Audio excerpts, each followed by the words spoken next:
ኤፍሬምም ምናልባት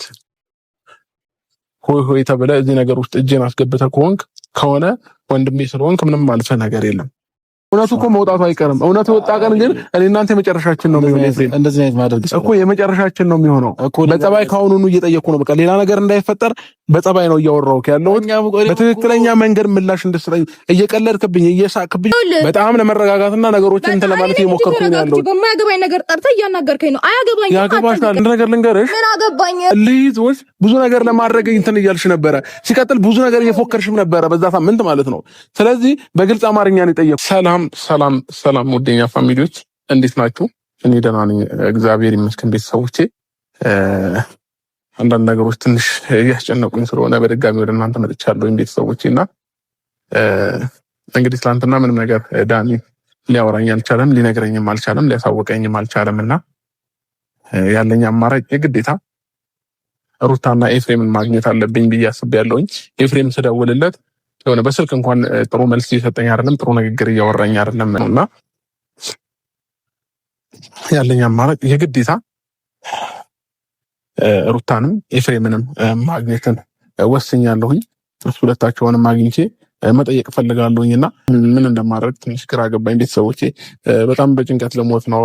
እንቅልፍ ራሱ በስነስርዓት እየተኛውኝ አይደለም። እና ኤፍሬምንም ያው ወንድሜ ነው ብቻ ነው ምንም እንትን ብል ምንም ሊያመጣብኝ አይችልምና ቢያንስ የሆነ ፍንጭ ከነሱ አገኛለሁ ብዬ አስባለሁ። በእነሱ በኩል የተደረገ ነገር ካለ ማለት ነው። እና ስለጨነቀኝ ነው ዛሬም ወደ እናንተ የመጣሁት። ያው ምንም ነገር ሲገጥመኝ ወደ እናንተ ነው ይዤው የምመጣው። እና ለዛ ነው ቤተሰብ። በጣም ጨንቆኛል፣ በጣም ደብሮኛል፣ በጣም ከፍቶኛል።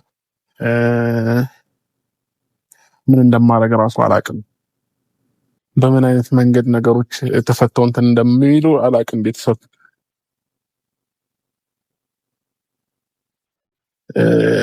ማን ላይ እንትን እንደምል አላውቅም ቤተሰቦች፣ አላውቅም ምን እንደማድረግ። ኤፍሬምና ሩታም እየመጡ ነው። እዚህ ከነሱ ደግሞ ምላሽን ለማግኘት እንሞክራለን።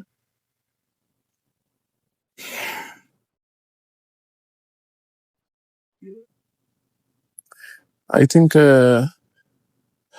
ከኤፍሬም ጋር በደንብ አውርቼ መግባባትና ቢዋሸኝም በማቅበት መንገድ አውቃለሁ እና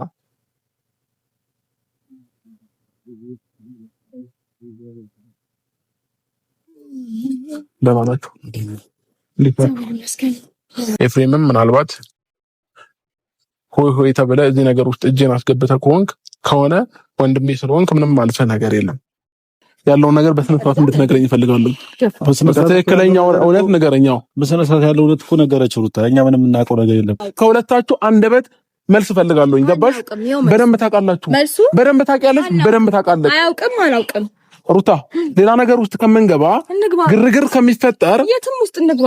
ሲቀጥል በመጀመሪያ በዚህ ሳምንት ብዙ ነገር እየተነሳሳችሁ ነበረ። እያንዳንዱ ነገር ኤፍሬም እኔ ወንድሜ ነህ ብዬ እያለፍኩ ነበረ። ይቅርታ ስለጠየቅ ስላልጠየቅ አይደለም፣ ግን በቃ እኔ ለማለፍ እየሞከርኩኝ ነው እስካሁንም ድረስ ዝም ያልኩ ማለት እኮ። አሁን እኮ እኔ ምንም እየጠየቅኩ አይደለም እኮ። እኛ በማናውቀው ነገር ነው አንተ ታውቃለህ እያልኩ ነው። ምንም አውቀው ነገር የለም። ለምን ታስጨንቀኝ? በደንብ ታውቃለህ። እኔ ባታውቅ በዚህ ልክ አልከራከረም። በደንብ ታውቃለህ፣ በደንብ ታውቃለች። እሷም ነገር ለመፍጠር እየሞከራችሁ ነበር። የዛን ቀን ምን አደረገን? ብዙ ነገር ለመፍጠር ብዙ ነገር እያሰባችሁ ብዙ ነገር እያቀራችሁ ነበር። እኔና እሷን ለመለያየት ሆን ብላችሁ ብዙ ነገሮችን እየጠነሰሳችሁ ነበር። ስለዚህ ትክክለኛውን መረጃ ብትሰጡኝ ነው ሞር የተሻለ ቢሆነው። ነገ ከነገ ወዲያ ነገሩ እያደረ ሲሄድ በጣም የባሰ የከፋ ነገር ውስጥ ነው የምንገባው። ትክክለኛው መረጃ እኮ ሰጠህ ኤፍሬም። ስትዋሸኝ እኮ አቅም ባለውኝ ለምንድን ነው ነገሩን የምትለው? እሺ በቃ ውሸትም ከሆነ እንደ ውሸት ቁጠረው እኮ። እየዋሸኝ እንደሆነ ታስታውቃለህ። ከንግግርህ የምረዳው ነገር አለ። ፊትህ ላይ ውሸት እንደሆነ በደንብ ያስታውቅብሃል። ስለዚህ ትክክለኛውን እውነታ መናገር ነው ሞር የተሻለ የሚሆነው። የምንከራከረው እንዴ በማይሆን ነገር እኮ ነው ጊዜ እየፈጀች ያለው። አገባንኛ። ይቅርታ ከዚህ ጋር አይደለም ከሱ ጋር ነው እያወራ ያለሁት። ከፈለግሽ መሄድ ትችያለሽ። ገባሽ? እያወራ ያለሁት ከሱ ጋር ነው እኮ። ከሱ ጋር ነው እያወራ ያለሁት። እሱን እያወራ ያለሁት ከሱ ጋር ነው። አይመለከተውም። እሱን ቢሆን እውነቱን ልንገርህ አይመለከተውም። በቃ አንድ ነገር ልንገርህ ኤፍሬም፣ ማንንም እኔ ልጠረጥር አልችልም። ሲቀጥል ኤፍሬም እነሱ ምንም አይጠቅመው፣ እኔ ነኝ መጠቅመህ። ገባህ? እኔ ወንድምህ ነኝ። ይሄ የመጥቀም ያለ መጥቀም ጉዳይ አይደለም። ኖ ዛሬ ነገ ከነገ ወዲያ ከነሱ ጋር ላትገናኝ ትችላለህ። ከኔ ጋር ነው አብረህ ላይፍን የምትቀጥለው። ገባህ? ማንም ዙሪያ ላይ ያለ ሰው ምናልባት ሆይ እያለ እሺ አንድ ጊዜ ላውራ በእናትሽ አፍሽን አትክፈቺ። የራሱ ላይ ካለው ላስታውስ ብዬ ነው ማየው ነገር አንድ ነገር ልንገርህ፣ ማንም አይጠቅምም። ስለዚህ አሁንም ደጋግሜ እየጠየቅኩ ነው ያለሁት ኤፍሬም፣ ትዕግስቴን አታስጨርሰኝ። ቢያንስ የሆነ ነገር እውነት እንኳን ኖሮክ አንተን እንዳላልፍ አላደረከኝም። ገባክ? አፍምን ጭንቅላት ልታስብበት ነው አይደለ? እኔ ምናልባት ዙሪያ ላይ ሆይ ሆይ እያሉ ብዙ ሰዎች በዚህ ታይም አንተን እያበረታቱ ሊሆን ይችላል። ማንም ስላበረታታኝ ደግሞ ምንም አደርገው ነገር እያበረታታ ነው። ብዙ ሰው እያበረታታ ነው ኤፍሬም። ለራሴ ያጣ ስለዚህ ማንም ስለጮህ ማደርገው ነገር የለም። እውነቱ እኮ መውጣቱ አይቀርም። እውነቱ ወጣ ቀን ግን እኔ እናንተ የመጨረሻችን ነው የሚሆነው ኤፍሬም። እንደዚህ አይነት ማድረግ እኮ የመጨረሻችን ነው የሚሆነው። በጸባይ ካሁኑኑ እየጠየቅኩ ነው። በቃ ሌላ ነገር እንዳይፈጠር በጸባይ ነው እያወራሁት ያለሁት። በትክክለኛ መንገድ ምላሽ እንድትሰጠኝ፣ እየቀለድክብኝ እየሳቅብኝ ምላሽ እንድትሰጠኝ አልፈልግም። እዚህ ልክ አንቺ መጨከኑ ለምን አስፈለገ እንዴ? የግድ ኑሮ አለ እንዴ ካንቺ ጋር? ቆይ ጨረስን መሰለኝ ነው ካንቺ ጋር የግድ ኑሮ አለ። ለኔ ካልፈለኩኝ መብቴ ነው አይደለ?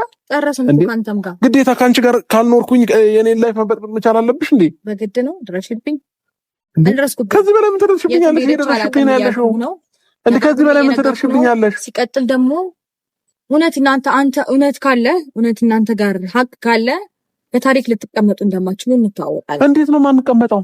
አትቀመጡ። እሺ ምን ገመድ ነው መያዝ አለብን? እኔ እንደዛ አላልኩም። እና ታዲያ ምንድን ማድረግ አለብን? ከዚህ በኋላ መወሰን ያለብን ነገር እኮ እንወስናለን። ችግር የለውም። የፈለከው ነው። እኔ ህይወት ላይ የሚጨምረው የሚቀንሰው ነገር የለም። በነገር ላይ ጫፍሽንም መድረስ እንደማልችል ታውቂያለሽ። እንዳይጠፋ ስለምፈልግ የምን ስም? የትኛው ጥሩ ስም ኖሮሽ ነው? አንተ ይኸውልህ ያላደረኩትን ነገር በሆነ ባልሆነው የኔ ስም ይጣፍጣል መሰለኝ። እንደ ቅመም ነው የሚታያችሁ መሰለኝ። እዚህም እዛም ስለምታነሱት ያን ነገር እንድታቆሙ ነው የጠራው። ይቅርታ ጠይቁ እንጂ አንተን ፈልግ። የትኛው ጥሩ ስም ኖሮሽ ነው? ቆይ በማያገባኝ ቦታ እየጠራችኝ ስለሆነ ነው። ከዚህ በኋላ እንዳታናገረኝ ፕሊዝ።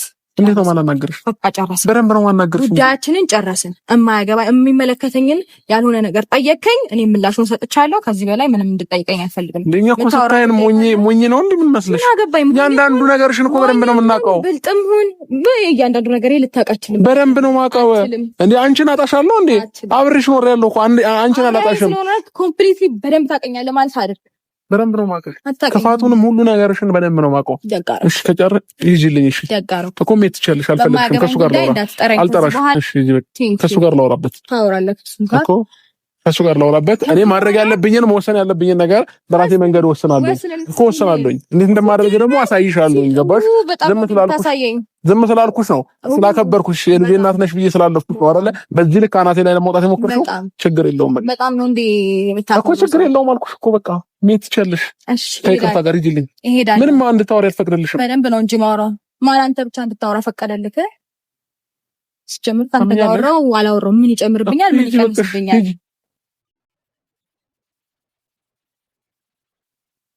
እሺ ኤፍሬም አንድ ምክር ልምከርህ፣ እንደ ወንድም እንደ ታላቅ ማለት ነው። ማንም ዙሪያ ላይ ያለ ሰዎች ማንም እንደማይጠቅሙ ልነግርህ እፈልጋለሁ። ምናልባት ዛሬ ላይ ስለምታስፈልጋቸው ኤፍሬም ኤፍሬም ኤፍሬም እያሉህ ሊሆን ይችላል። ስምህን በጣም እንትን እያሉት ሊሆን ይችላል። ግን ደግሞ ማንም ሰው ዙሪያ ላይ ነገ አይኖርም። ምን ጠቅመህ እኛ ነን። እኔ ነኝ የምጠቅምህ የምሻለህ፣ ከሷ ደግሞ እኔ ነኝ የምበልጠው። ገባህ? በምንም ስለዚህ እውነታውን ትክክለኛውን ነገር ለኔ መናገር ካለብህ ብትነግረኝ ነው ሞር የተሻለ የሚሆነው። አስረዳኝ በስነ ስርዓት ኤፍሬም። ከሁላችሁም ሴራ እንደሆነ አውቃለሁ። ስለዚህ ትክክለኛውን ምላሽ ስጠኝ። በቃ ከዚህ በላይ እኔ ከእናንተም ጋር መታገል አልፈልግም። ታምነኝ ከሆነ እኮ ባትጠይቀኝ ነው የሚሻለው። እንዴ እውነቱን እንድትነግረኝ ነው።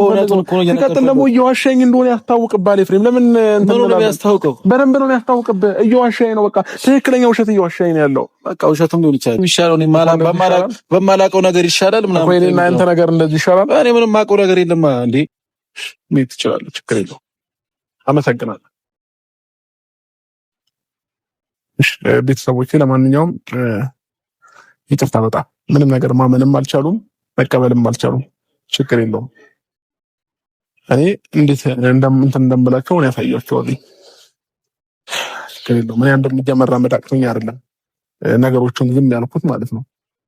ስለዚህ የነገር ደግሞ ማይገባቸው ከሆነ መረዳት ማይችሉ ከሆነ እኔም ደግሞ ከነሱ በላይ አንድ ተራምጄ አሳያቸዋለሁ እንጂ እኔ ለወድ ነገሩን ወደ ህግ ለፖሊስ ምናምን ወስጄ እንትን ማለት አቅቶኝ አይደለም። ግን ደግሞ ቢያንስ እስኪረጋገጥ እንኳን ተብሎ ወንጀለኛ የጠረጠርኳቸው ሰዎችን ለፖሊስ ባሳወቅ እስኪ ነገሩ እስኪጣራ ተብሎ መግባታቸው አይቀርም። ሳምንት 15 ቀን ሊታሰሩ ይችላሉ እነዚህ ሰዎች ማለት ነው። በዝምታ ለማለፍ የሞከርኩት ማለት ነው። ወይንም ፖሊስ ጣቢያ የሚያልኩበት ምክንያት ይሄ ነው። ግን ደግሞ በዚህ ልክ አውርቻቸው እነሱ ምንም የማይገባቸው እኔ ለእነሱ በዚህ ልክ እያሰብኩኝ ምንም የማይገባቸው ከሆነ እኔም ደግሞ መሄድ ባለብኝ ልክ እሄድና እውነታውን አገኘዋለሁኝ። እና ለማንኛውም ቤተሰቦቼ አመሰግናለሁኝ። መልካም ጊዜ